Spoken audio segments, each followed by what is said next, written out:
seemingly not going to break anytime soon, as long-term rain forecast does not look promising. Data gathered by Weather SA for the spring season showed record low rainfalls in the province and, well, recorded high temperatures, with Graaf Reinet, so one of the hardest hit towns. Now, supply dams of a number of towns, including Graaf Reinet and Butterworth, are dry. But it's not all doom and gloom. A water summit that took place in Graaff Reinet has come up with some solutions to deal with the water crisis. Our reporter Lerato Fekisi is in Graaf Reinet for more. Lerato, very good morning to you. So what are some of these solutions? Well, Blaine, I can really honestly say that it's really not all doom and gloom. Earlier on, we were in one of the townships and we're speaking to residents. And when you look at those images of people coming early morning with water tankers trying to come get water, you will think that really it is a dark town and nothing is being done. But as you said in your intro, yesterday there was an interesting water summit taking place here in Graaf Reinet, where various stakeholders from academia, researchers, NGOs and local municipalities gathered together to try and find out what is the short and long-term solution to not only do the drought in the Graaf Reinet but also in the Eastern Cape. Derek Light from the Economic Forum is here with me. He was part of the forum. Derek Light, we had a conference summit yesterday. What now becomes a way forward post the summit? What are the outcomes of the summit? Lerato, the summit, the water summit was a success in that it gave an opportunity for government, provincial government and local government to engage with the community and the private sector and civic organisations to collectively find solutions, to exchange information and to find solutions. All four of the key outcomes that were desired prior to the conference were achieved, and more importantly are being implemented. We were able to, for example, we employed specialists to identify any shortcomings in our current water supply system, in other words looking at what we have, and we were able to identify areas that could immediately be addressed through refurbishment to improve water supply.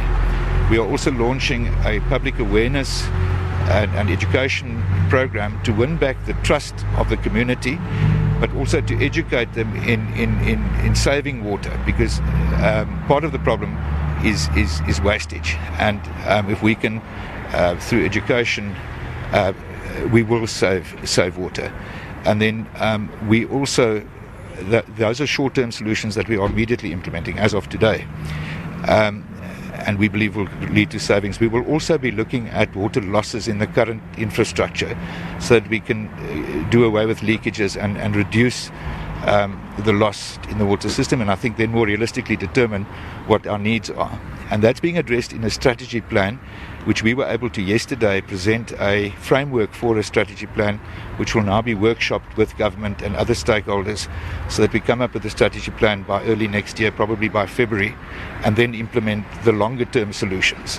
But on the short term, the Water Summit has facilitated us finding each other, understanding each other, and implementing immediate solutions. Some of the issues that we realized when we went to the township is that the boreholes that were drilled by the municipality, the water from the boreholes is not drinkable. Is there a system also in place to try and monitor the quality of the boreholes and the quality of the water that comes out for the residents? Yes, I'm not aware of that problem, but it's essential, and part of what we will be doing is implementing monitoring of those systems and quality and quantity, that we don't over abstract, and that which we give to our people to consume, that is potable and consumable. It was decided in principle yesterday that when we implement solutions, we should be mindful that it should impact on the lives of those that are hardest hit by the situation and a failed infrastructure, so that the communities that don't have money, the indigent communities, that they, that in our planning and our execution that we address their issues first. You would have picked up, I think, in your discussions that there is a lack of trust, and it was highlighted at the conference yesterday. Government's doing a lot, and they feel they just get criticism, but that's a reality. When people don't receive their basic right to water, they're going to be disenchanted, and we have to win, and the politicians have to win back the trust of our people, and you only do that through what you do. And you've got to get buy-in from the community to the solutions, because people are going to have to use less water, Lerato. We're going to simply have to use less water. But people need to buy into that. So you've got to win their confidence. You've got to educate, you've got to communicate. And the Water Summit is a start because there are community leaders there and they go back to their communities and they talk to their communities. So communication is vital. People must understand what the problems are. But really the solutions lie in looking at what you have, making sure that you optimize what you have through proper maintenance of infrastructure, and then controlling water use through various measures.